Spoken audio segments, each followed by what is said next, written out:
ప్రభువును రక్షకుడైన యేసుక్రీస్తు నామములో మీ అందరికీ నా హృదయపూర్వక వందనాలు, శుభాలు, దైవాశీస్సులు. చాలా మంచిదండి. ఈ ప్రత్యేకమైన సమయంలో చిన్న మాటని ధ్యానించుకుందాం. అపోస్తుల కార్యములు 4వ అధ్యాయం 13వ వచనంలో పేతురు, యోహాను అక్కడ జరిగిన సందర్భాన్ని బట్టి వాళ్ళు విద్య లేని పామరులు అని రాయించబడి ఉంది. గొప్ప కార్యాలు, ఆశ్చర్య కార్యాలు చేశారు. ఎలా చేశారంటే యేసుతో వాళ్ళు ఉన్నారని వాళ్ళు గుర్తించారు, ఎరిగారు, తెలుసుకున్నారు. బ్రదర్ జాన్ పాల్ పాస్టర్ గారు తండ్రి సన్నిధి మినిస్ట్రీస్ వ్యవస్థాపకులు షాలేమన్న మీద ఒక తమ్ముని పెట్టి మాట్లాడుతూ వచ్చాడు, కట్టుకథల సన్నిధి అని.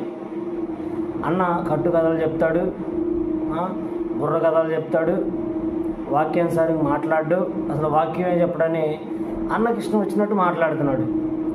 నాకు తెలిసిన విషయం ఏంటంటే షాలేం రాజు గారు అన్న గురించి జాన్ పాల్ అన్నకు తెలియదు. మొదటిగా ఏ వ్యక్తి గురించైనా మొదటిగా మాట్లాడాలనుకున్నప్పుడు మొదటగా తెలుసుకోవాలి. సదరు దైవజనుడి గురించి కొంత అవగాహన చేసుకొని మాట్లాడాలి.